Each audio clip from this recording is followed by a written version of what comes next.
And if someone compelled him to look at the light itself, wouldn't his eyes hurt? And wouldn't he turn around and flee towards the things he's able to see, believing that they're really clearer than the ones he's being shown? Welcome to Ostracon, a podcast that translates fragments into the whole from which they came. Today we're reading a piece that is among the oldest and most influential in Western literature, Plato's Allegory of the Cave. I'm going to be reading from a translation by G.M.A. Grube, and to give an introduction to Plato, I'll read just a paragraph or two, quoting from the introduction in that book. Plato is traditionally thought to have been born in 428 BC and to have died in 348 BC. His father was descended, or so legend has it, from the last king of Athens, and his mother was related to the first architect of the Athenian constitution. His family was aristocratic and well-off. He had two brothers, one of which, Glaucon, appears in the dialogue that we're going to read. Plato was no stranger to Athenian political life even from childhood. Because he was 18 in 409, when the Peloponnesian War with Sparta was still in progress, he almost certainly served in the military in that period. He may have served again around 395 when Athens was involved in the so-called Corinthian War. Given his social class and family connections, it would have been natural for Plato to take a prominent role in Athenian political life, but he did not. Instead, he became a teacher and philosopher. The introduction goes on. At the heart of Plato's refusal to participate actively in politics, at the heart of his turn from practical politics to political philosophy and education, we find the enigmatic figure of Socrates. Philosophy for Socrates seems to have consisted almost entirely in examining people about justice, piety, courage, moderation, wisdom, friendship, and other conventionally recognized virtues. He is always asking, what is it about each of them? And he seems to presuppose that there are definite, unique answers to these questions, that justice, piety, courage, and the rest are each some definite property or universal, some definite form, whose nature can be captured in a unique definition or account. And many of Plato's dialogues involve the character Socrates, who Plato refers to as a real person in his letters. The Allegory of the Cave appears in Book 7 of Plato's Republic, and is a dialogue between Socrates and Glaucon. Next, I said, compare the effect of education and the lack of it on our nature to an experience like this. Imagine human beings living in an underground cave-like dwelling, with an entrance a long way up, which is both open to the light and as wide as the cave itself. They've been there since childhood, fixed in the same place, with their necks and legs fettered, able to see only in front of them, because their bonds prevent them from turning their heads around. Light is provided by a fire burning far above and behind them. Also behind them, but on higher ground, there is a path stretching between them and the fire. Imagine that along this path, a low wall has been built, like the screen in front of puppeteers, above which they show their puppets. I am imagining it. Then also imagine that there are people along the wall carrying all kinds of artifacts that project above it, statues of people and other animals made of stone, wood, and every material. And as you'd expect, some of the carriers are talking and some are silent. It's a strange image you're describing, and strange prisoners. They are like us. Do you suppose, first of all, that these prisoners see anything of themselves and one another besides the shadows that the fire casts on the wall in front of them?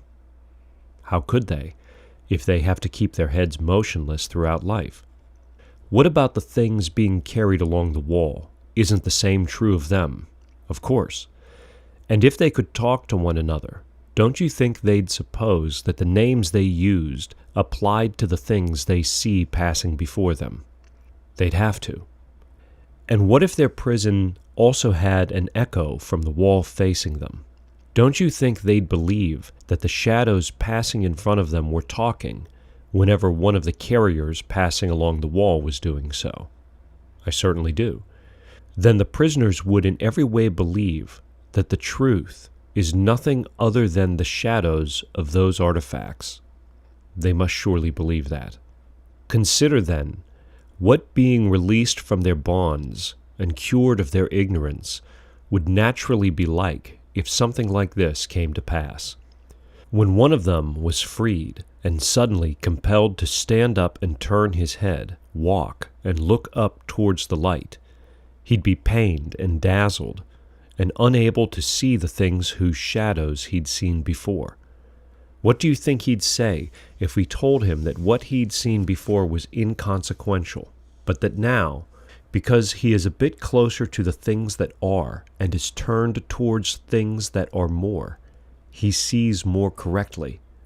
Or put it another way, if we pointed to each of the things passing by, asked him what each of them is, and compelled him to answer, don't you think he'd be at a loss? And that he'd believe that the things he saw earlier were truer than the ones he was now being shown? Much truer. And if someone compelled him to look at the light itself, wouldn't his eyes hurt? And wouldn't he turn around and flee towards the things he's able to see, believing that they're really clearer than the ones he's being shown? He would. And if someone dragged him away from there by force, up the rough, steep path, and didn't let him go until he had dragged him into the sunlight, wouldn't he be pained and irritated at being treated that way?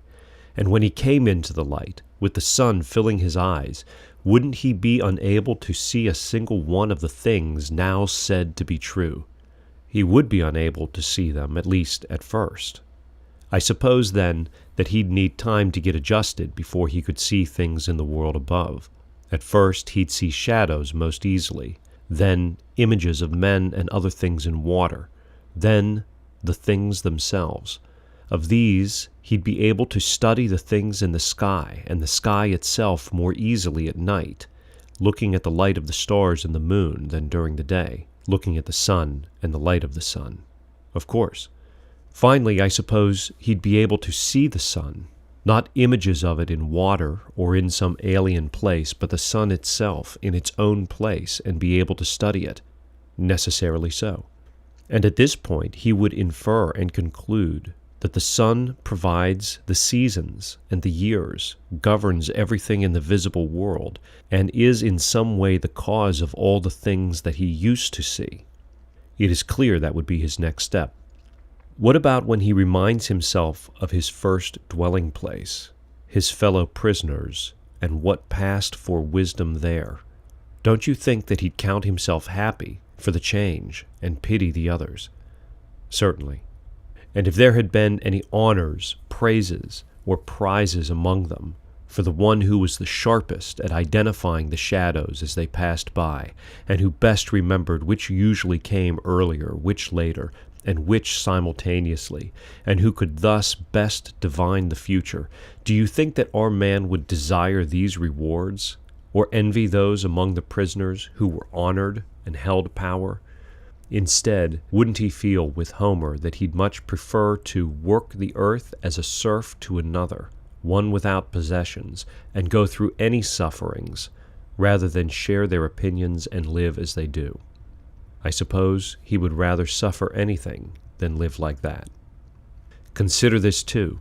If this man went down into the cave again and sat down at his same seat, wouldn't his eyes, coming suddenly out of the sun like that, be filled with darkness? They certainly would. And before his eyes had recovered, and the adjustment would not be quick, while his vision was still dim, if he had to compete again with the perpetual prisoners in recognizing the shadows, wouldn't he invite ridicule? Wouldn't it be said of him that he'd returned from his upward journey with his eyesight ruined, and that it isn't worthwhile even to try to travel upward? And as for anyone who tried to free them and lead them upward, if they could somehow get their hands on him, wouldn't they kill him? They certainly would. This whole image, Glaucon, must be fitted together with what we have said before. The visible realm should be likened to the prison dwelling, and the light of the fire inside it to the power of the sun. And if you interpret the upward journey and the study of things above as the upward journey of the soul to the intelligible realm, you'll grasp what I hope to convey, since this is what you wanted to hear about. Whether it's true or not, only the God knows, but this is how I see it. In the knowable realm, the form of the good is the last thing to be seen, and it is reached only with difficulty. Once one has seen it, however, one must conclude that it is the cause of all that is correct and beautiful in anything, that it produces both light and its source in the visible realm, and that in the intelligible realm it controls and provides truth and understanding, so that anyone who is to act sensibly in private or public must see it. I have the same thought, at least as far as I'm able. Come then, share with me this thought also. It isn't surprising that the ones who get to this point are unwilling to occupy themselves with human affairs, and that their souls are always pressing upwards, eager to spend their time above, for after all, this is surely what we'd expect, if indeed things fit the image I described before. It is. What about what happens when someone turns from divine study to the evils of human life? Do you think it's surprising, since his eyesight is still dim and he hasn't yet become accustomed to the darkness around him, that he behaves awkwardly and appears completely ridiculous if he is compelled, either in the courts or elsewhere, to contend about the shadows of justice, or the shadows of which they are the shadows, and to dispute about the way these things are understood by people who have never seen justice itself? That is not surprising at all. And there we leave the allegory of the cave and turn our attention to how to understand it. First, let's identify the situation of the prisoners in the cave. So they are trapped at the bottom of the cave, looking at the black, dark wall at its end. Behind them is a fire, and in front of the fire, people are carrying statues, like a statue of a person or a statue of an animal. The fire projects shadows of those things onto the back wall of the cave, and that is all the prisoners see. So they don't see, for example, a real horse. They don't even see a statue of a horse. They see a shadow of a statue of a horse. And what they take to be the sounds of these shadows are not their sounds at all. They're the conversations of the people carrying the statues in front of the fire, echoing off the back wall. It's not that there's nothing real about the prisoner's experience. Of course, most importantly, they are real. They are really seeing and hearing and perceiving these things, and they have capacity. And it's not as though the shadows or the echoes are figments of their imagination or utterly made up. The shadows and the echoes are really there, but the problem that the prisoners have is that they are only shadows and only echoes. And if they think that they have all of the truth, they would be deeply misled. The journey out of the cave involves more and more complete revelations of truth, so that first the prisoners would come to understand that they have only seen shadows and echoes. They would move from the shadow on the wall to the image, the statue of a horse, for example, that made the shadow, and the fire that cast the shadow from the statue. But even these things, while more complete, you might say, than the shadow, are not complete, because as the prisoner goes further out of the cave, they can encounter not just a statue of a horse, but a real horse, not just the fire, but the sun. And once they have access to a more and more complete understanding of what is real, then they can reason more. They can see more about nature, the seasons, virtues, science. As they have greater access to what is real and more of a vision of true things. They access the intelligibility of the universe and can continue to increase their understanding. In the beginning, at the bottom of the cave, they had access to so little truth. Even the things they thought they saw weren't what they thought. And in that state, I think it's fair to call it a state of poverty. They had so little that they could hardly even access the intelligibility of the universe. Everything just seemed to be immediate and the product of chance or otherwise something beyond their understanding, and they made their best guesses at what shadows were likely to come next and what shadows were often found together. But nothing that would approach the full engagement of the human person with the mystery and the majesty of the universe and participating in it and figuring it out in an upward journey, either personally or collectively, communally. Now, understanding the situation of the prisoners, we can apply the allegory of the cave critically to any circumstance in life where people are presented only with half-truths and are either told or have convinced themselves that they are the whole truth. One of the easiest ways to see the lesson of the cave is with our preoccupation with the transient and the material world, and with all of its false metrics.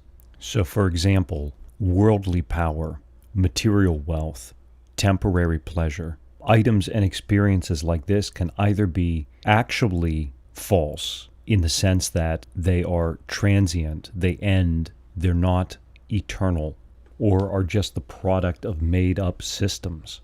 Or they're like the shadow on the wall, a shadow of an image of the thing itself. For example, God is good. He makes us for paradise. He makes us for joy.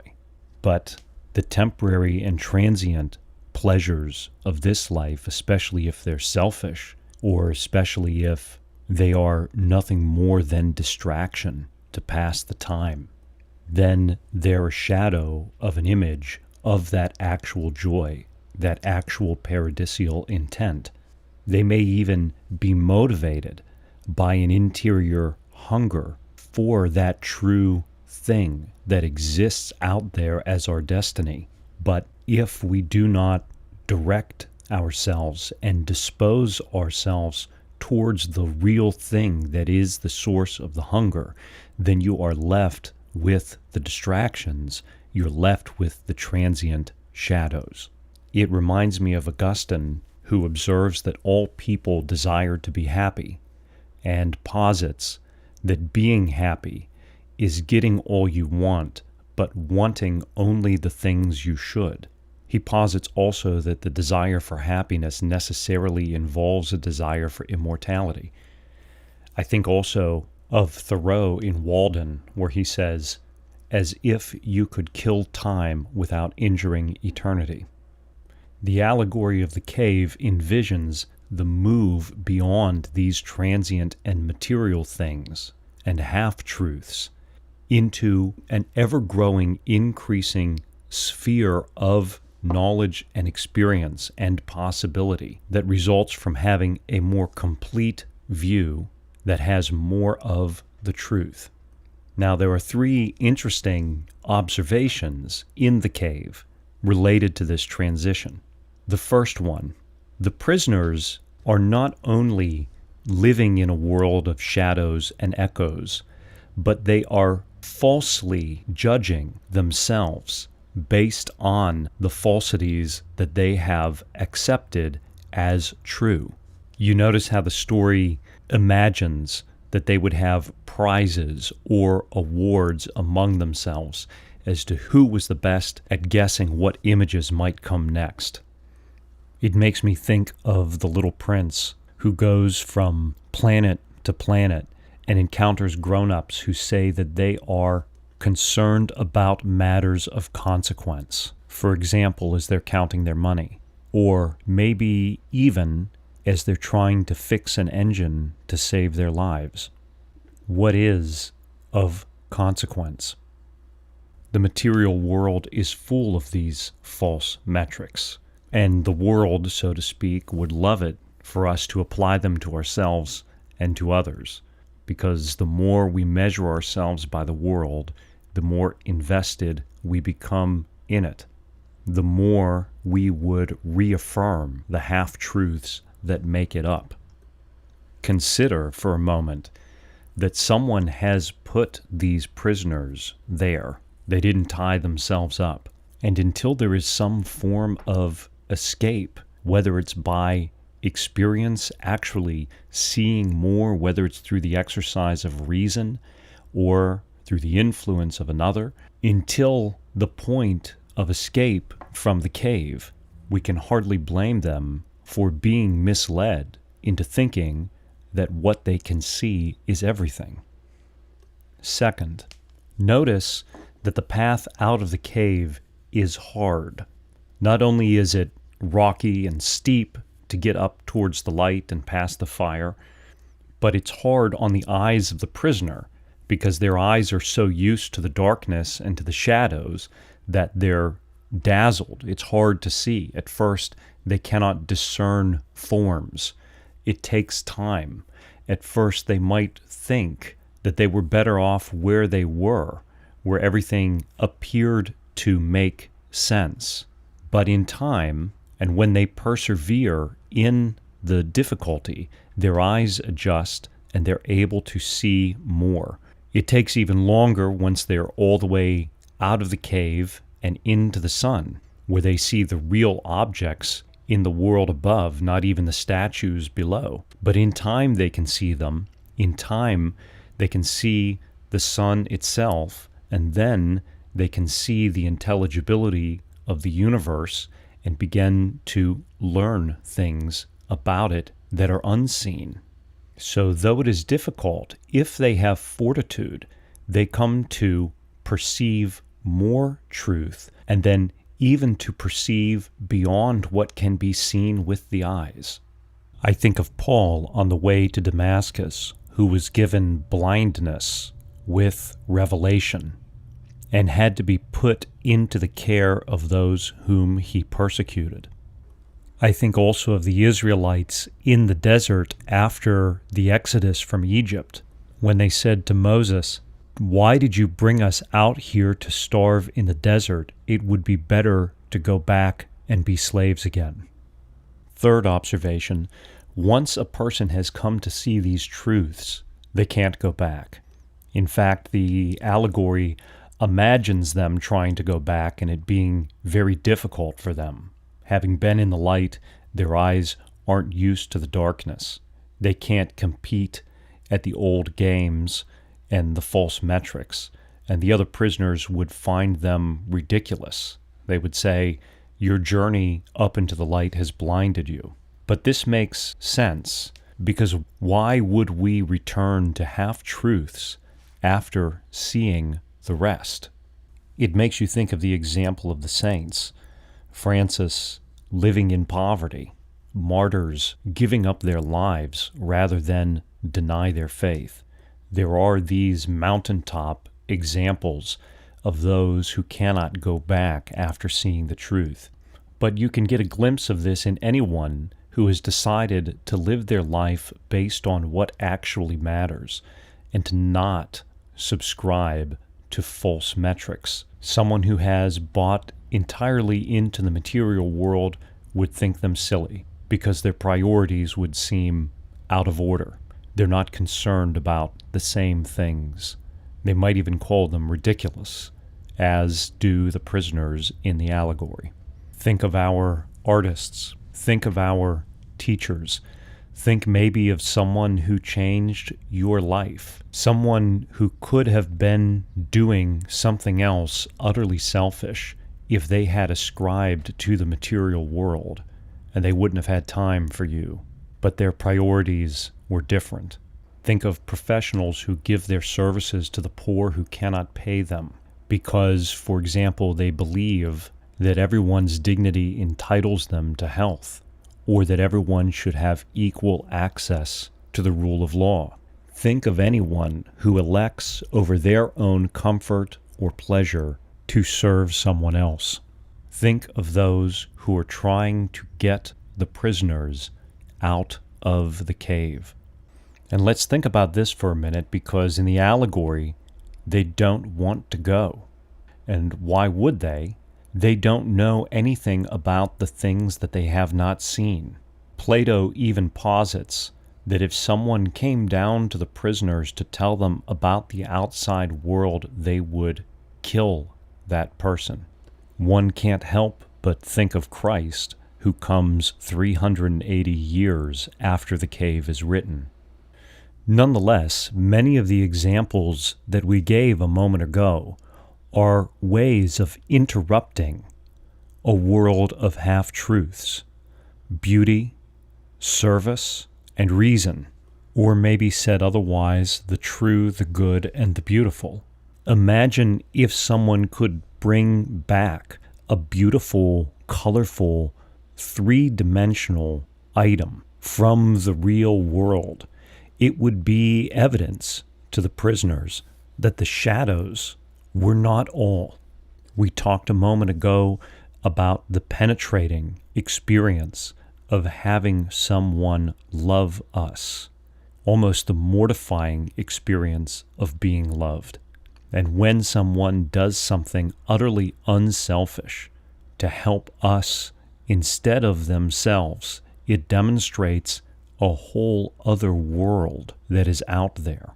And then, of course, the way of reason.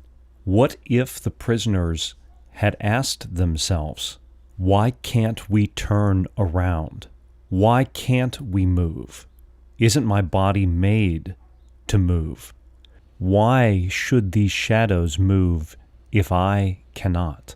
What is behind us? How did we get here? Finally, I'd like to conclude by thinking about the cave's teaching that our insight expands. You might even say our whole world expands as we see more and more truth, and that more truth can be seen in anything as we move from a shadow to an image to the thing itself. You can follow this path many ways, but here's some examples.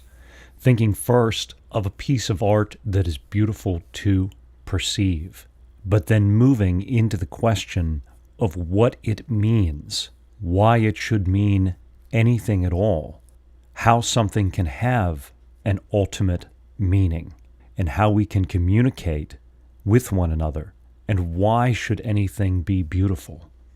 You could think of the path of science, coming to understand how something works, but leading to questions of why the universe should be intelligible, and how is it that we are the type of beings that can understand it, following the process to uncover the very mysteries of existence.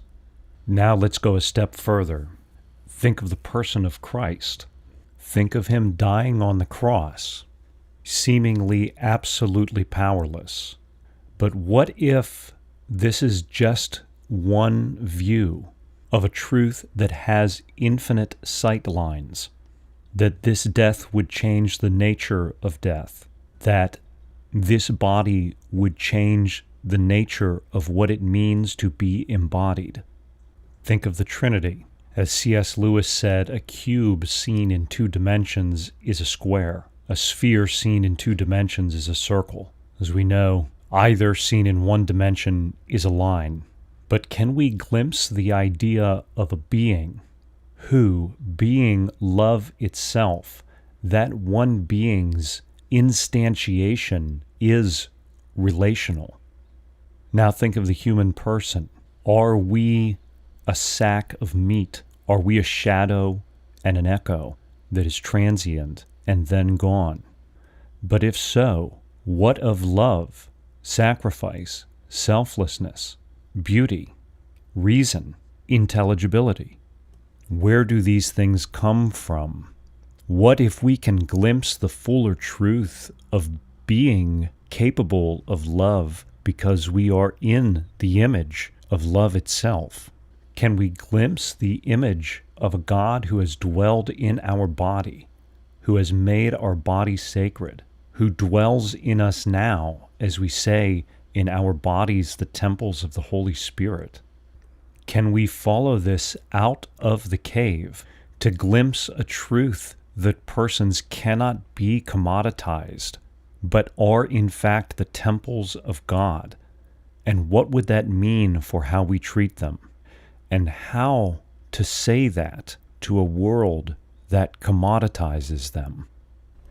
Can we see faith not as a process of giving up the self, but of giving up the shadows and the echoes, to get the idol of the self out of the way, and getting on to a path of the ever-increasing, endless revelation of the true, the good, and the beautiful? Can we imagine what it would mean to go beyond all half-truths, and to be, as is our destiny, united eternally with God who is all truth? Are these things hard to see because my eyes are used to the shadows? But if I persevere on the steep path and they come into focus, do they start to make sense of what otherwise has always seemed incomplete?